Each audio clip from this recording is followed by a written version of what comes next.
Vamos abrir a nossa Bíblia em Mateus, capítulo de número 6. A gente já está assim, chegando ao final das bem-aventuranças. São 9. Nós já tratamos sobre 7. E hoje a gente vai tratar sobre a penúltima, que está no versículo de número 10.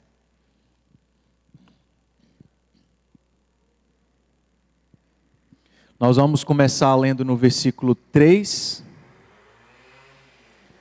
até o versículo 10. Juntos. Vamos lá?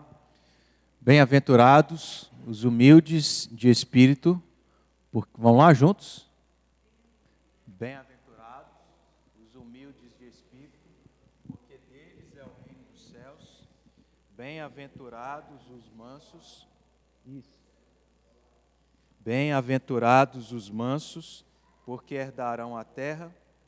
Bem-aventurados os que têm fome e sede de justiça, porque serão fartos. Bem-aventurados os misericordiosos, porque alcançarão misericórdia. Bem-aventurados os limpos de coração, porque verão a Deus. Bem-aventurados os pacificadores, porque serão chamados filhos de Deus. Bem-aventurados os perseguidos por causa da justiça, porque deles é o reino dos céus. Então, no versículo 10, bem-aventurados os perseguidos por causa da justiça, porque deles é o reino dos céus. Essa bem-aventurança, se a gente observar, se aplica a um grupo específico, que no caso são os perseguidos por causa da justiça. Essa bem-aventurança fala sobre esse grupo, os perseguidos. Mas veja que ele é restrito porque se restringe ao fato daqueles, não todos, que são perseguidos por várias coisas, mas perseguidos por algo em específico, que no caso é a justiça. Perseguidos por causa da justiça. Perseguidos porque fazem aquilo que é justo. Porque eles fazem o que é justo, eles acabam sendo perseguidos. Portanto, a perseguição é uma consequência daqueles que procuram viver e procuram buscar a justiça ou aquilo que é justo para a vida deles. E, num sentido geral, irmãos, justiça diz respeito a aquilo que é correto, aquilo que é certo, aquilo que é reto, aquilo que é bom, aquilo que é verdadeiro.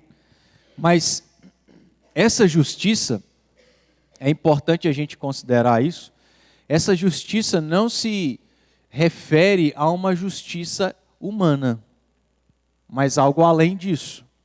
Por que não se refere a uma justiça humana?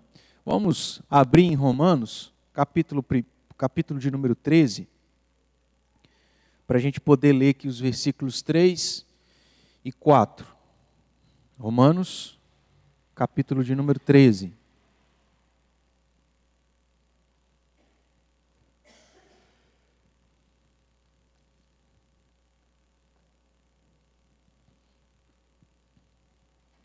É um texto que a gente conhece, né? E a gente acaba usando ele quando nós vamos falar de governos, política, no caso do nosso país, quando nós temos as eleições, quando nós temos os presidentes eleitos e por aí vai. Romanos 13, 3 e 4. Quem pode ler para nós, por favor? Lê para a gente, Ana. Dá certo? Tá jóia. Lê para a gente, Daniel. 13, 3 e 4.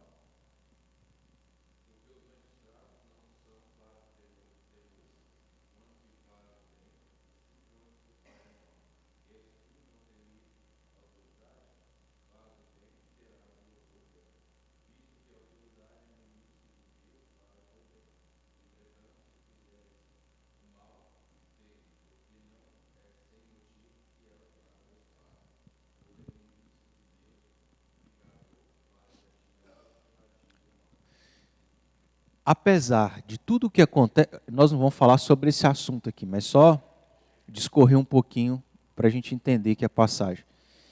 Apesar da maneira como as eleições funcionam, aquilo que provavelmente acontece que a gente nem sabe, apesar da gente ver tanta coisa errada, o que Paulo está afirmando é que Deus é quem constitui cada uma dessas pessoas. Não importa a forma humana que elas chegaram onde estão. O que importa é saber que cada uma delas só chegaram lá porque Deus permitiu, e permitiu porque Ele mesmo é quem constituiu, e constituiu com uma finalidade específica que Paulo aqui apresenta para nós, que é promover a justiça.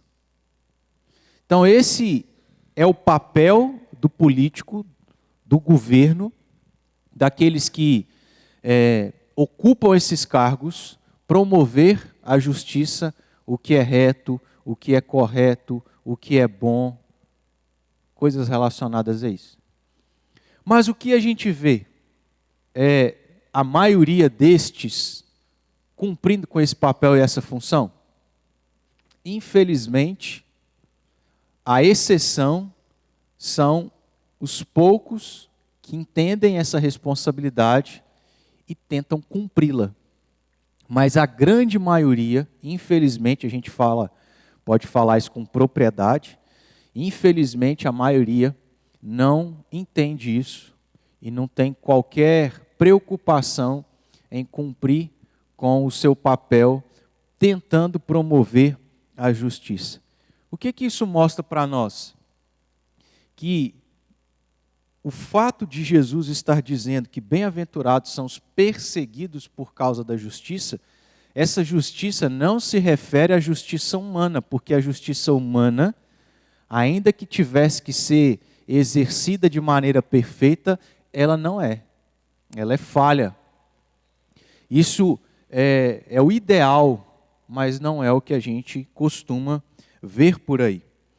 Além disso, relacionado a isso, nós devemos considerar que o fato da justiça humana ser falha é justamente por aquilo que o ser humano é, pecador. Abra aí em Jeremias 17, versículo 9. Nós vamos ver o que o profeta fala a respeito do nosso próprio coração. Jeremias 17, versículo 9.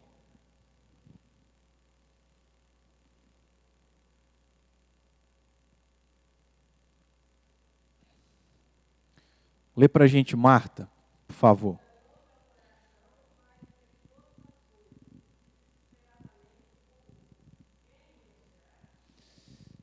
Então, o pecado afetou tanto o ser humano que o profeta termina fazendo uma pergunta, né? Quem conhecerá o coração humano? É algo que a gente não consegue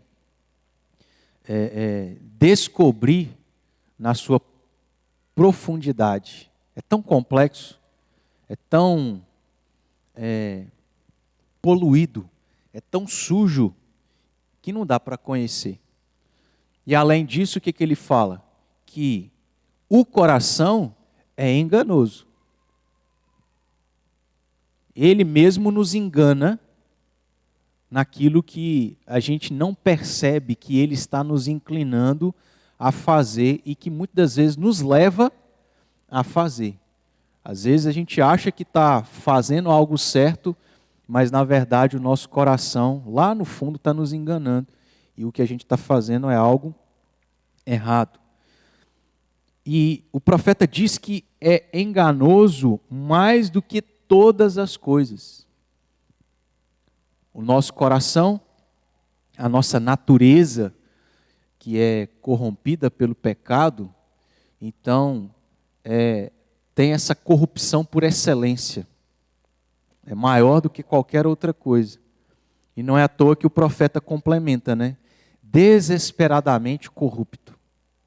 Perceba, irmãos, quando a gente olha para algumas coisas que acontecem na nossa política, né, a gente fica assim, sem entender como é que passa, como é que aceita coisa tão escancarada e que está na cara, né, que é algo errado, provindo de corrupção.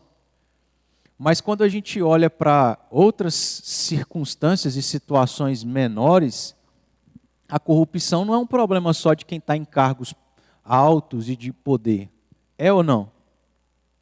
A corrupção está em cada um de nós, em coisas pequenas, que no nosso país a gente costuma ouvir como jeitinho brasileiro. Vamos tentar dar uma burladinha aqui? Vamos pegar um atalhozinho? Em coisas pequenas, irmãos, porque o nosso coração é desesperado pela corrupção. Por que Jesus não está se referindo a uma justiça humana? Por causa do pecado, por causa da nossa natureza pecaminosa.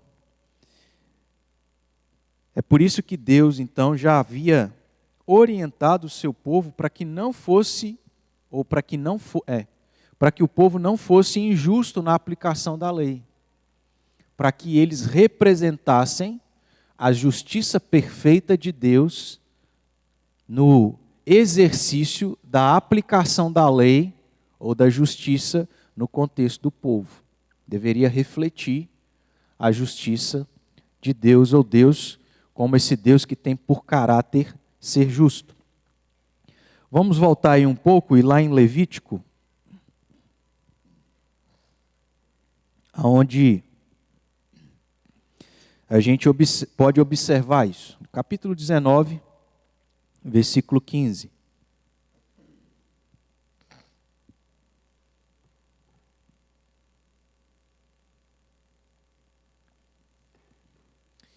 Lê para a gente, Wellington.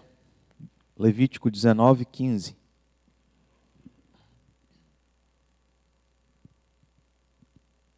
O que Deus... Pode falar.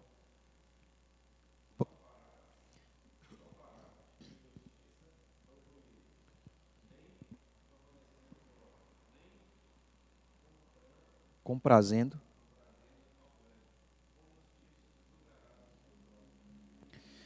Então, Deus começa com uma negativa.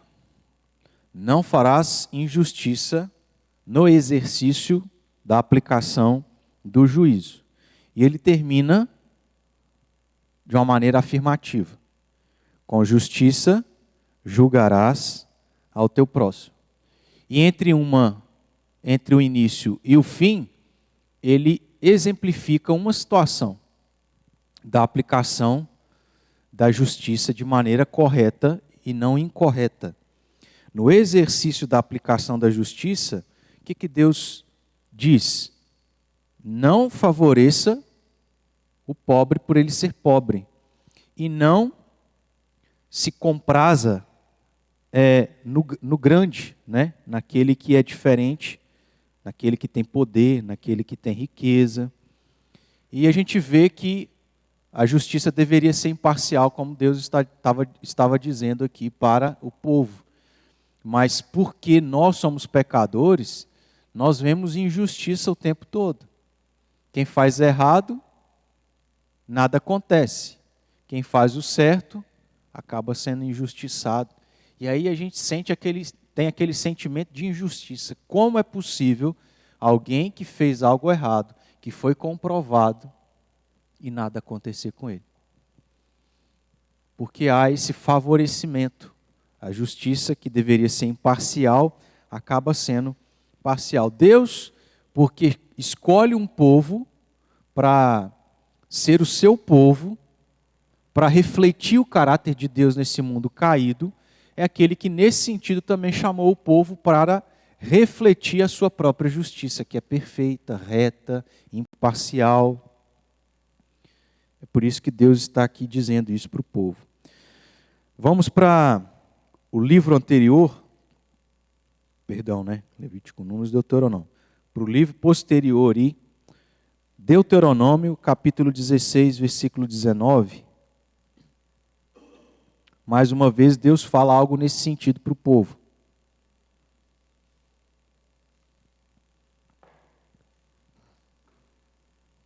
Deuteronômio 16, 19.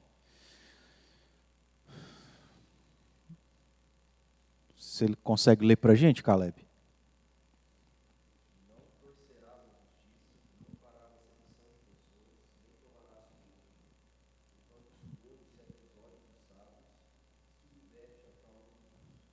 Aqui Deus detalha ainda mais, né? Algumas questões relacionadas à justiça, à aplicação da justiça. E ele diz: não torça a justiça, não adultere a justiça para tentar favorecer um ou prejudicar outro. O que deve ser feito, faça. Não importa se é filho, se é pai, não importa se é da família, não importa se é conhecido, não importa se é uma pessoa importante. O que é certo, faça. O que é justo, aplique de maneira justa.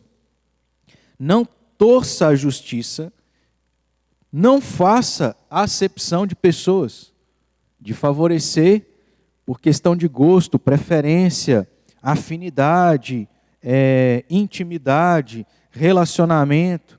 Nem tomarás suborno. Então, o caso aqui não é de afinidade, preferência, etc., por conhecer, mas aqui é o dinheiro, né? Colocar 100zinho na minha mão, dá para passar. Não vou aplicar a justiça. E a gente vê isso. A gente vê isso o tempo todo. Suborno, corrupção. Porquanto o suborno cega os olhos dos sábios e subverte a causa dos justos. Mais um texto, vamos para Salmo de número 72, versículo 2.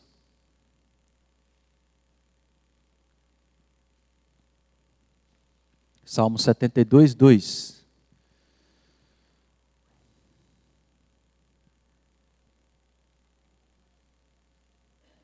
Lê para a gente, Ítalo, por favor.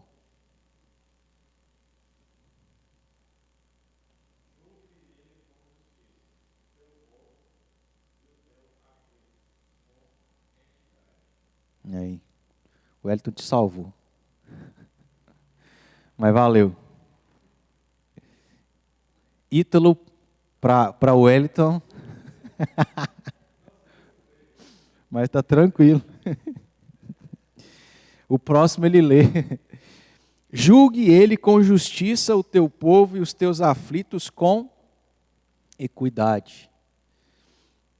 A aplicação da justiça de maneira correta para favorecer quem precisa realmente, quem está certo, para desfavorecer quem está errado e precisa então arcar com os seus erros. Vamos lá, Isaías, agora você lê para a gente, Ítalo. 5, 20. Salmos, Provérbios, Eclesiastes, Cantares, Isaías. 5, 20.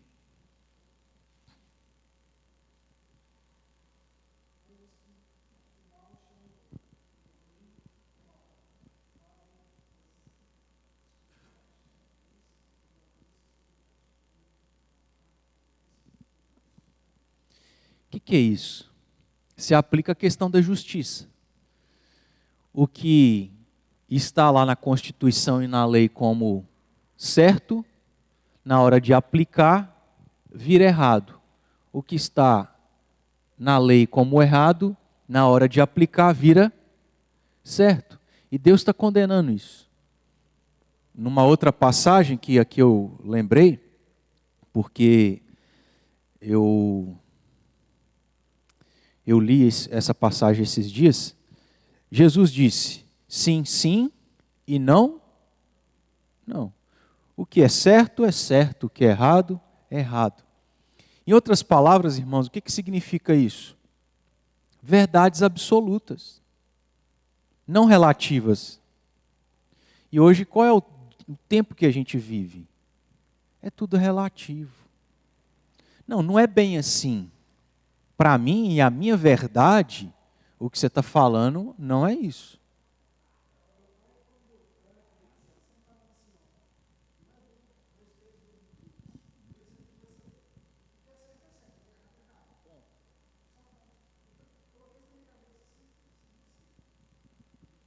Mas hoje a geração não pensa assim. Ah, não é bem por aí. Não, não é isso que Deus está dizendo. Ah, casar virgem? Não, não é por aí. E, e aí as verdades absolutas, o que deveria ser imutável, deixa de ser absoluto. Passa a ser relativo, passa a ter mudança. Além do que, nós, olhando para esse texto, observamos aí inversão de valores. O que era certo, hoje é errado. O que antes era errado, hoje é certo, é permitido. E aí a vida que segue, e é por isso que nós estamos vivendo um caos. E vai continuar sendo assim. Porque a inclinação do coração pecaminoso que é corrupto, sempre vai nos arrastar para um estilo de vida onde a gente não quer ter coisas para nos impedir de fazer o que a gente gosta, o que a gente sente, o que a gente tem prazer, o que a gente deseja. E aí não tem ordem, é caos. É por isso que a gente está vivendo um caos.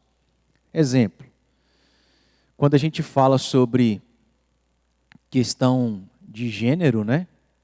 É uma coisa simples, clara, homem e mulher. Mas hoje vão se acrescentando várias coisas, né? Que saem da esfera humana e vai para a esfera animal, de pessoas viverem como animais.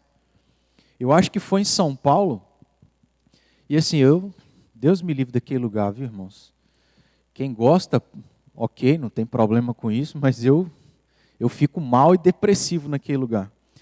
E eu lembro que uma das coisas que a gente estava comentando lá, os colegas do curso, é que, se não me engano, em São Paulo, tem uma pessoa que vai com uma outra pessoa numa coleira andando de 4, no shopping. Normal. Estranho, né, irmãos? Mas o estranho hoje é, ou pelo menos as pessoas fingem que é normal, porque, nossa, é difícil de engolir um negócio desse. Mas, por causa das leis e da inclinação do coração, eu pensar dessa forma pode se tornar um problema para mim legal. Veja onde a gente está chegando. Porque aí é preconceito e coisas relacionadas a isso. São os dias que nós estamos vivendo, em que não há mais verdade, não há mais padrão, não há mais absolutos, mas as coisas vão sendo deixadas, levadas pelo próprio coração, pelo próprio desejo, e a gente começa a ver coisas extremamente estranhas, né? Vamos lá. Romanos capítulo 1, versículo 25.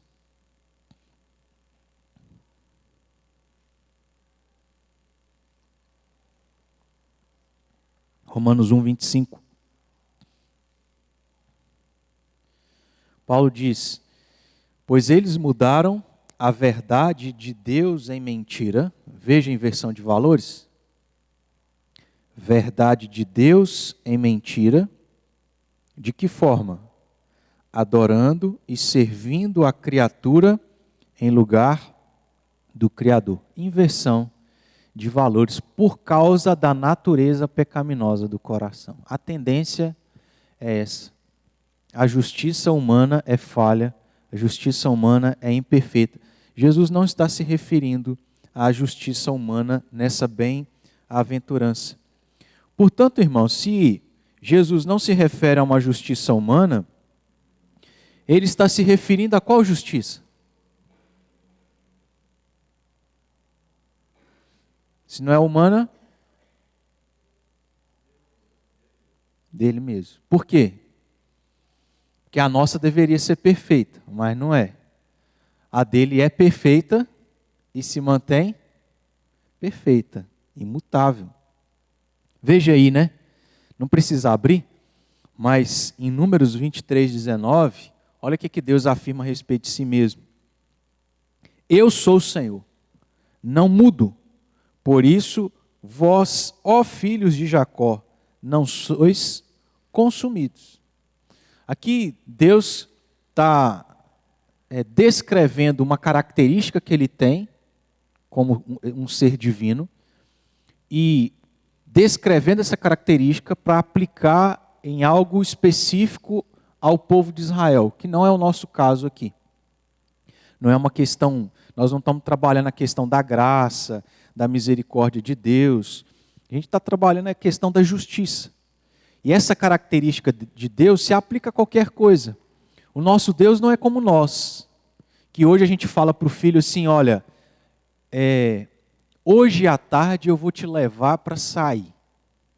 Aí chega de tarde, o menino te cobra, porque não consegue esquecer as coisas igual nós esquecemos.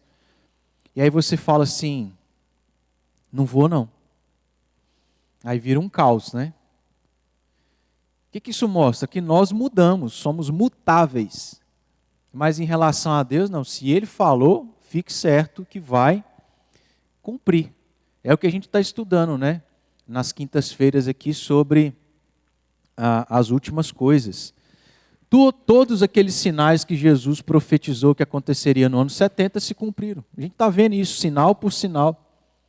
E a gente vai ver que esses sinais têm se cumprido, estão acontecendo e aconteceram ao longo de toda a história.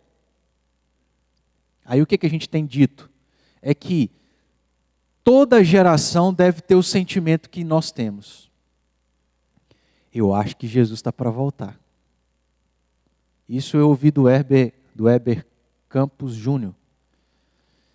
Esse tem que ser o nosso sentimento.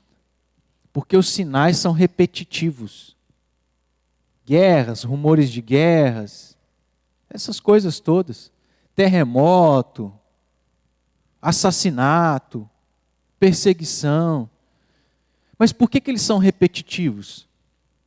Porque isso é uma pregação do próprio Deus para a humanidade, em dizer assim, eu falei que ia acontecer, tem acontecido, eu vou voltar, porque isso é uma verdade.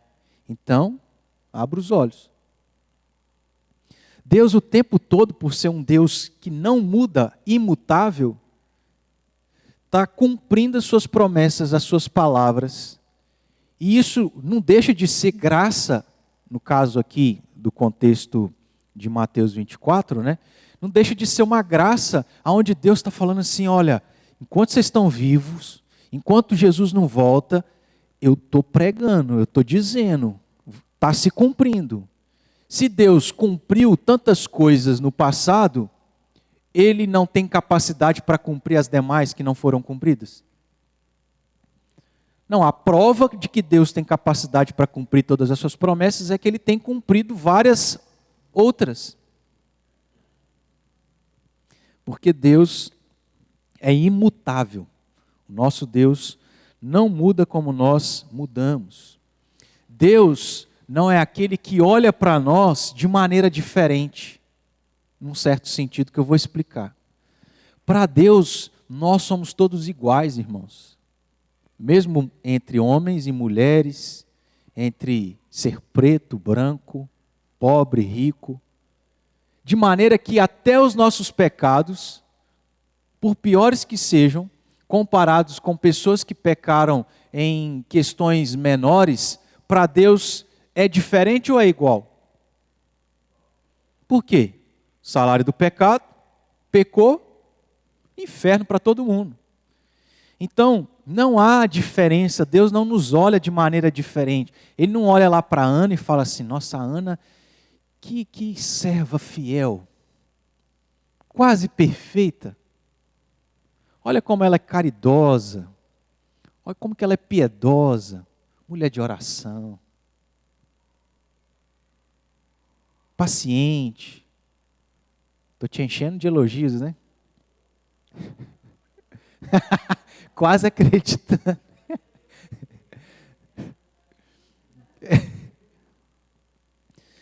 E aí olha para o Erickson e fala assim: ei, rapazinho, custoso, que dá trabalho. Nosso Deus não faz acepção de pessoas. Ele não olha para a Ana e fala assim: nossa, eu tenho um carinho mais especial por ela e tenho um ódio consumado pelo Erickson. Em Romanos 2,11, Paulo diz assim que para Deus, não há acepção de pessoas. Deus não vai nos julgar de maneira diferente. É lógico que, irmãos, através de Cristo Jesus há uma certa diferença. Mas não porque nós somos algo. Mas é porque Deus olha para nós através de Jesus Cristo. Há uma diferença. Isso é claro para os irmãos? Mas isso não significa que nós somos melhores. Pelo contrário, a Ana mesma disse: eu estou quase acreditando, porque ela sabe quem ela é. Ela sabe que não é assim. Não são todas essas coisas. É lógico que Deus tem trabalhado no caráter dela e a aperfeiçoado. Mas convenhamos, irmãos, só nós sabemos quem nós somos. Dentro da nossa casa, no nosso quarto com as portas fechadas, a gente sabe quão mal nós somos. Bem-aventurados os perseguidos por causa da justiça. Essa justiça não tem relação com uma justiça humana, falha, imperfeita, mas uma justiça do próprio Deus, que é perfeito e que, portanto, não muda. Justiça tem a ver com fazer o que é reto, não aos olhos dos homens. Até porque a gente sabe que a lei humana vai, em muitas coisas, contrário à palavra de Deus. Então, o padrão não é a lei humana, mas a lei divina, porque Deus é perfeito, Deus é verdadeiro, justo, etc.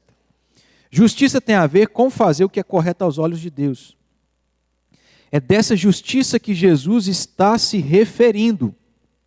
E convenhamos, é a justiça humana que nos torna ou traz como consequência alguém ser perseguido, ou é a justiça de Deus que resulta naqueles que buscam vivê-la serem perseguidos?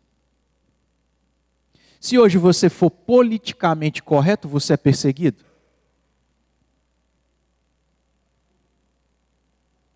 Se você hoje for politicamente correto, você é perseguido?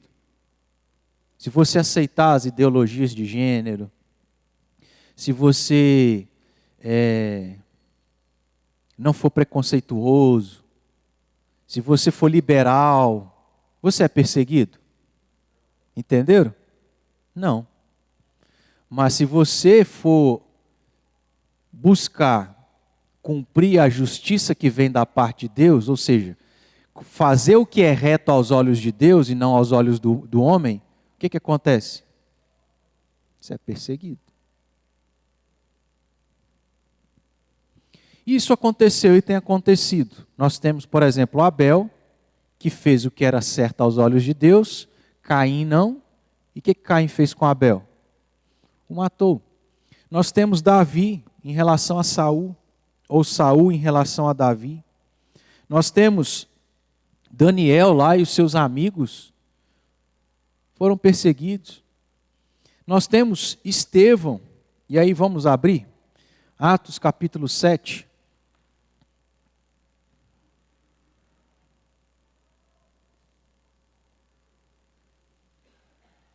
A partir do versículo 51. Atos 7, 51.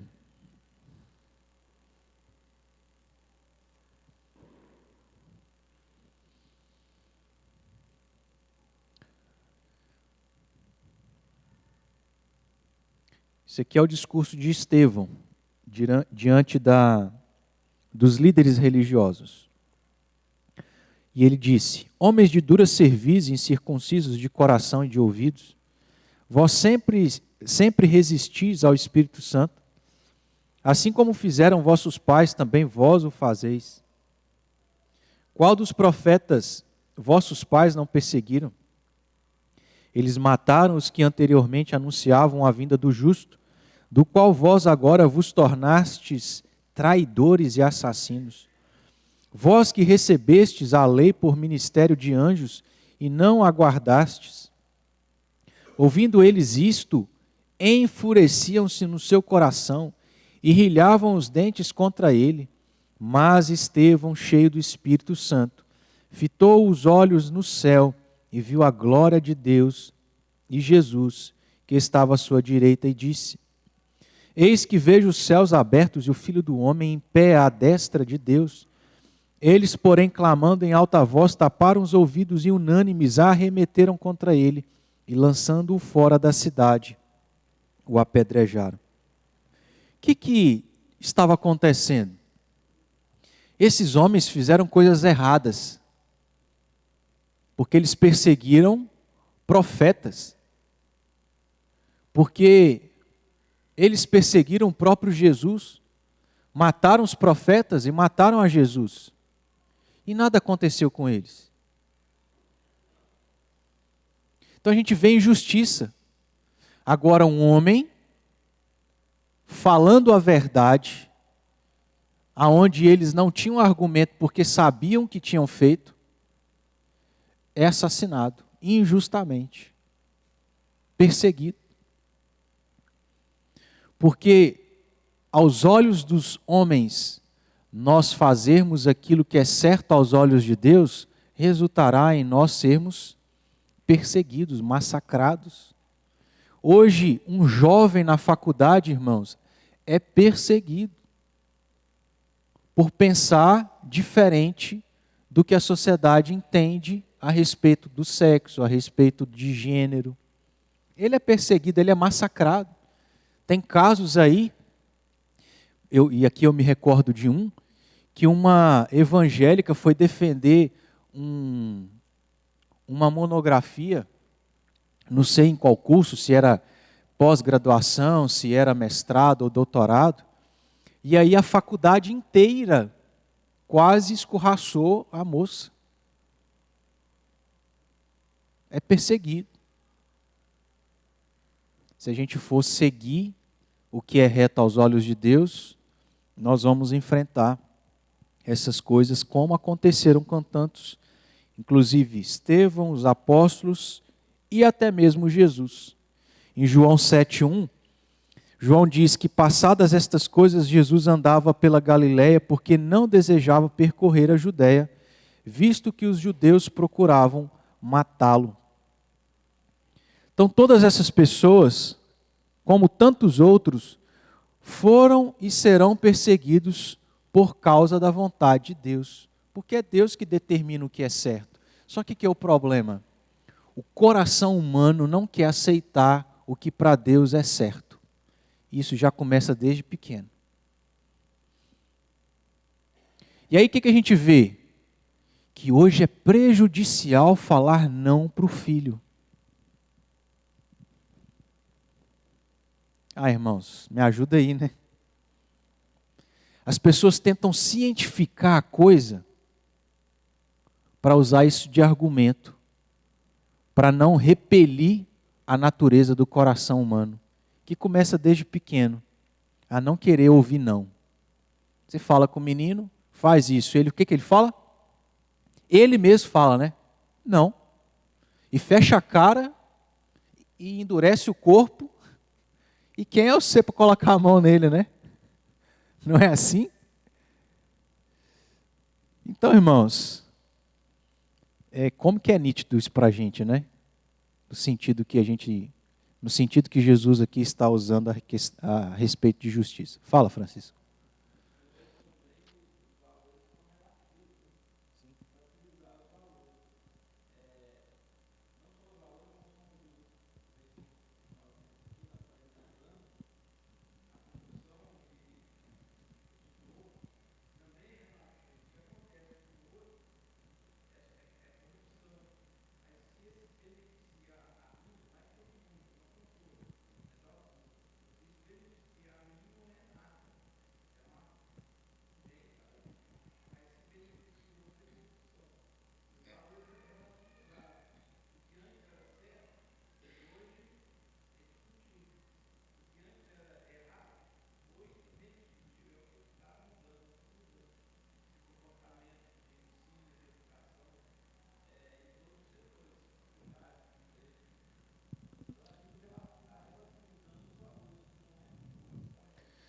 Inclusive, a gente vê até mesmo naquilo que qual é o termo? Naquilo que na nossa Constituição não pode mudar, não pode mexer. Mas pessoas, por interesses, mudam essas coisas e isso passa como se não tivesse nada acontecendo de errado. Até mesmo entre as pessoas envolvidas com as questões jurídicas. Irmãos, a tendência é a coisa piorar. E aí a gente vê o quanto que é grave o pecado na raça humana. Meus irmãos, se a vida não acabasse nessa realidade, seria insuportável viver. Porque, naturalmente, o que o ser humano quer não é ordem e progresso. É desordem e caos. Porque é esse o resultado de deixar o nosso coração descontrolado, fazer tudo o que quer. E a tendência é essa. Mas louvado seja Deus por Cristo, porque um dia isso acabará. E aí a gente vai viver numa realidade onde haverá ordem e progresso, para a glória de Deus.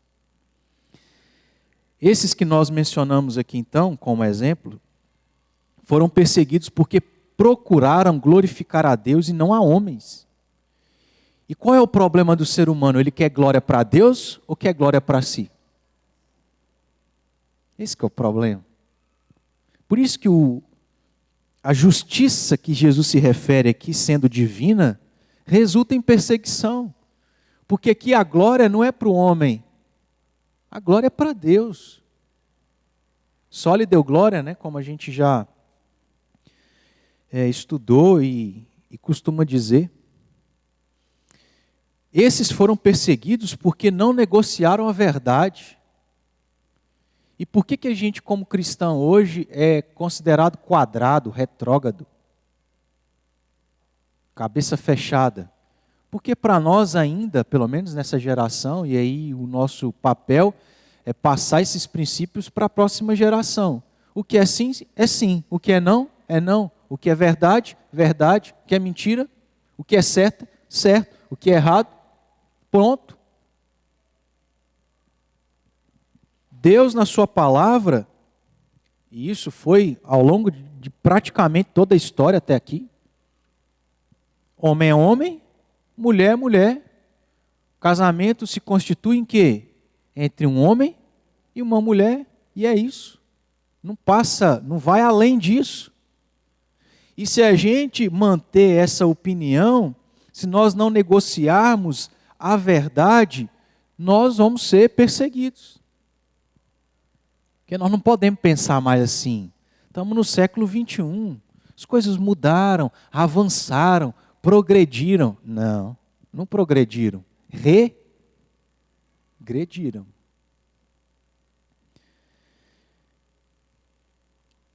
Esses foram perseguidos porque não se corromperam, defenderam a verdade e expuseram a mentira. E o mundo, como nós vimos aqui no texto de Atos, odeia isso. Líderes religiosos rilhavam os dentes de ódio. Sabe o que isso significa? Você apertar os dentes porque você está doido para fazer uma coisa, mas você não pode. O que eles queriam fazer? E fizeram depois? Mataram Estevão. A vontade era tão grande de matar aquele homem que estava falando a verdade, que eles quase quebraram os próprios dentes de tanto que eles apertaram. O mundo odeia a verdade de Deus. E a justiça de Deus, na verdade, irmãos, incomoda. É por isso, isso aqui é fantástico, é por isso que um evangelho de prosperidade é tão agradável. Você vai na igreja mal, um evangelho de coaching. É muito bom que você vai na igreja e você está mal. Nossa, a vida é muito ruim. Aí você chega na igreja e ouve aquela mensagem mais, você é isso. Você vai prosperar. É isso, é assado. Isso é muito bom. Agora, vai numa igreja que prega sobre pecado. Aonde você pensa assim, uai, como é que esse pastor sabe que eu estou fazendo isso? Não é ele que sabe, né? É a palavra de Deus que revela quem nós somos. O problema, irmãos, é que para o homem a justiça de Deus incomoda, porque ela expõe as trevas. E ninguém quer expor quem é na verdade. Aqui no capítulo 5 de Mateus, o versículo 14, o que Jesus diz que o cristão, por causa da obra de Cristo e da revelação da palavra, da operação do Espírito Santo, é no mundo. Versículo 14. O que é o cristão no mundo? A luz? Ele, por causa da palavra de Deus, por causa de Cristo, ele está no mundo para expor as trevas, para expor o que é errado, para expor e dizer, ou melhor, para dizer o que é verdadeiro, para dizer as verdades absolutas de Deus. E o mundo odeia esse negócio. Só que nós estamos chegando a um ponto onde até mesmo as coisas que estão nas trevas, que se tornam ocultas, não tem problema nenhum as pessoas saberem. Está todo mundo acostumado. Ah, é ladrão? Ah, está tranquilo, todo mundo é. Ah, é corrupto? Ah, isso é tranquilo, não tem problema. Ah, é isso? Ah. Irmãos, qual que é o problema para nós cristãos? É que inclusive nós nos acostumamos com isso. Já não nos incomoda. Já não causa incômodo ao coração para a gente pôr o joelho no chão e falar assim, Deus, tem misericórdia desse mundo, porque o trem está estranho demais. A gente vai se acostumando, não vai incomodando, não vai fazendo mal, viver num mundo tão terrível, que tem sido tão influenciado pelo pecado. Então a gente está vivendo um tempo ainda pior, porque a luz era para expor as trevas, mas quando as trevas são expostas, não assusta não. Eu costumo dizer, né? As pessoas esquartejarem outras pessoas virou normal. Isso não é escandaloso. E por aí vai. E aí, irmãos, a gente corre um risco de coisas que antes eram claramente erradas se tornarem legais. Por exemplo, dependendo dos princípios que o mundo tem adotado para coisas erradas se tornarem permitidas, daqui a um tempo pedofilia vai ser permitida. E aí coisas relacionadas a isso. Porque o princípio não muda, não. Ah, é porque é doença, porque se a pessoa se sente bem assim, ela pode ser. Eu me sinto bem, que lógico, né? Não se aplica a mim. A pessoa vai argumentar o que? Eu sinto bem e tenho atração por criança e sinto bem em ter relação com uma criança. Então, onde que a gente vai chegar, irmãos? Não está complicado? Porque o que antes era abominável, agora porque não há justiça que vem da parte de Deus, se torna normal, permitido, aceitável. O que antes ninguém podia saber, homossexualismo na geração passada, será que não existia? Óbvio. Só que não era uma coisa normal. E aí eu não estou justificando preconceito e coisas que como cristãos nós não devemos proceder, ainda que seja para com pessoas que têm práticas e pensamentos errados. Mas hoje não. A coisa está tão normal que aí o que antes tinha que ficar às ocultas, nas trevas, hoje. A gente estava no Carmo do Paranaíba ontem, voltando para Patos. Nós vimos um casal, parecia que era de adolescentes, abraçados. Cidade pequenininha. Normal.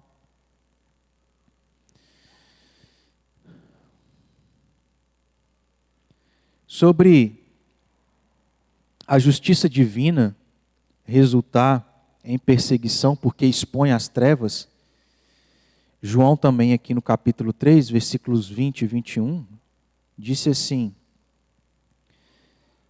ou está registrado assim: pois todo aquele que pratica o mal aborrece a luz e não se chega para a luz, a fim de não serem arguídas as suas obras. Quem pratica a verdade aproxima-se da luz, a fim de que as suas obras sejam manifestas, porque feitas em Deus.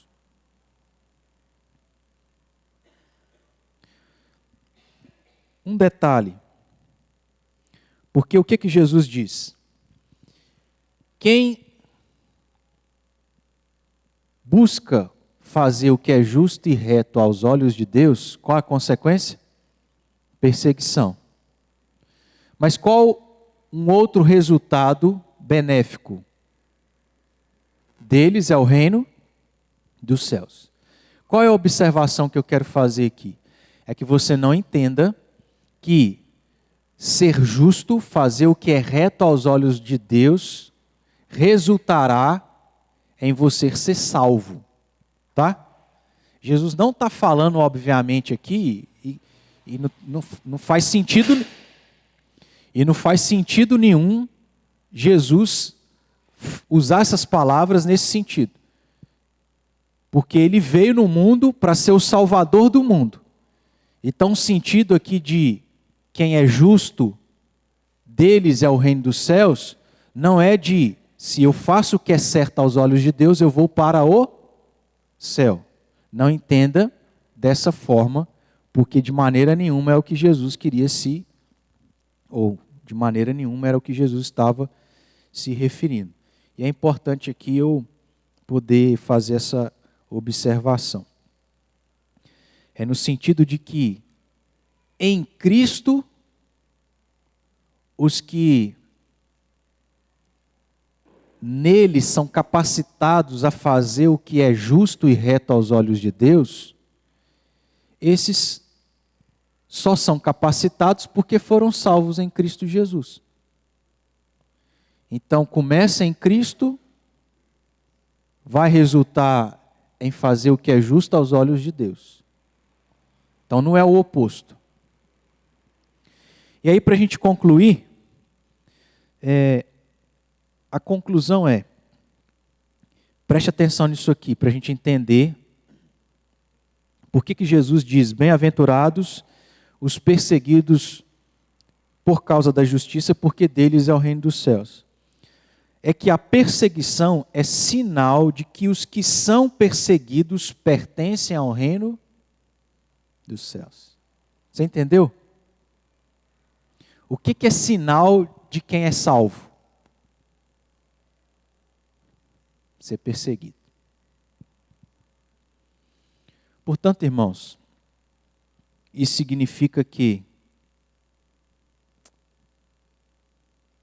a perseguição, cedo ou tarde, numa proporção ou outra, fará parte da nossa vida, se nós somos verdadeiros salvos. Porque o salvo não vai abrir mão da verdade de Deus. O não salvo abre. Quando a coisa aperta, ele escapa. Ele nega a fé. Ele vai embora. Agora o verdadeiro salvo, mesmo sabendo que vai morrer, ele não abre mão da verdade de Deus. Ele vai ser perseguido. Ele vai ser morto, assassinado, martirizado. A perseguição, o que Jesus está dizendo? É sinal de que os que são perseguidos pertencem ao reino dos céus. Então, nesse sentido, se a nossa vida está boa, tranquila, isso é algo para a gente pensar. Que talvez a gente esteja aceitando as coisas ou a gente esteja só cruzando os braços, né?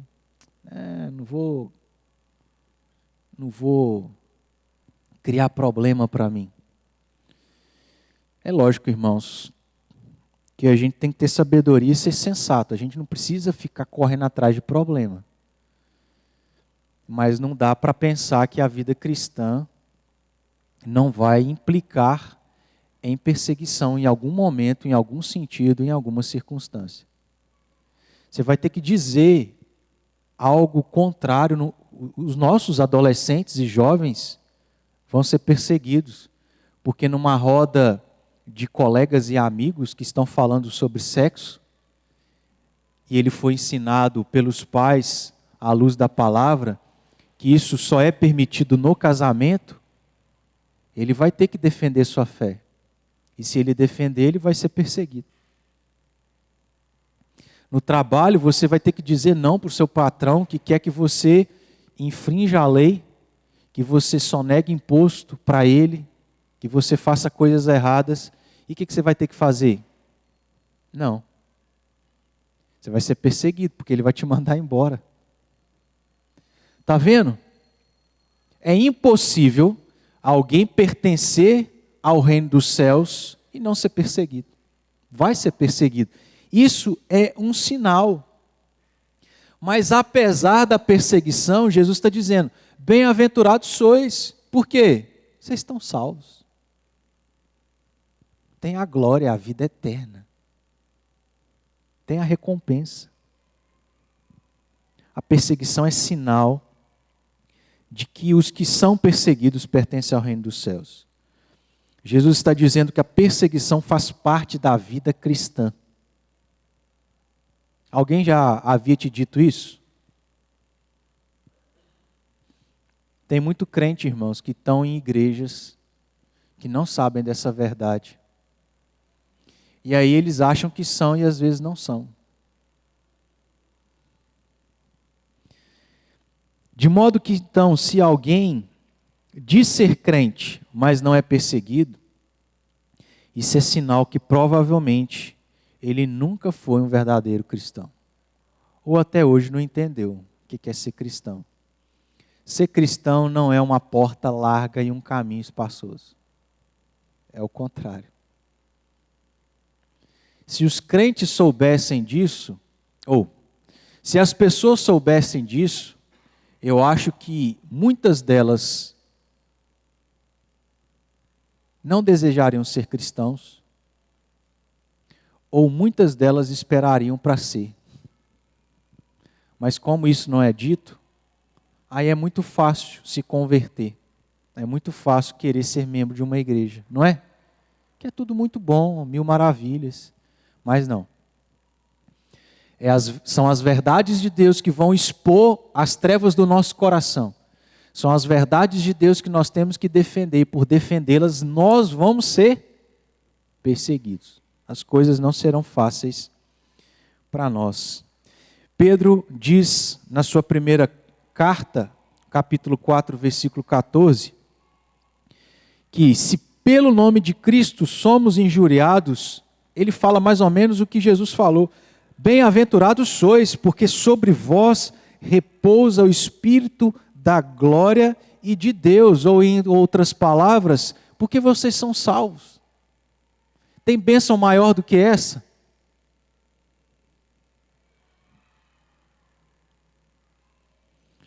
Então, irmãos, que nós possamos entender essa bem-aventurança, ao entendê-la, defendermos a nossa fé, cientes de que nós seremos perseguidos, mas bem-aventurados nós somos, porque a gente pertence ao reino de Deus, ao reino dos céus. Nós somos salvos. Que Deus assim nos conceda graça e principalmente nos ajude, irmãos, a criar filhos fortes na convicção que eles devem ter a respeito da fé. A gente tem essa responsabilidade, porque as filosofias do mundo estão fortes. Como que os nossos filhos vão resistir e vão combater? É muito sério. Deus assim nos abençoe. Alguém quer comentar alguma coisa?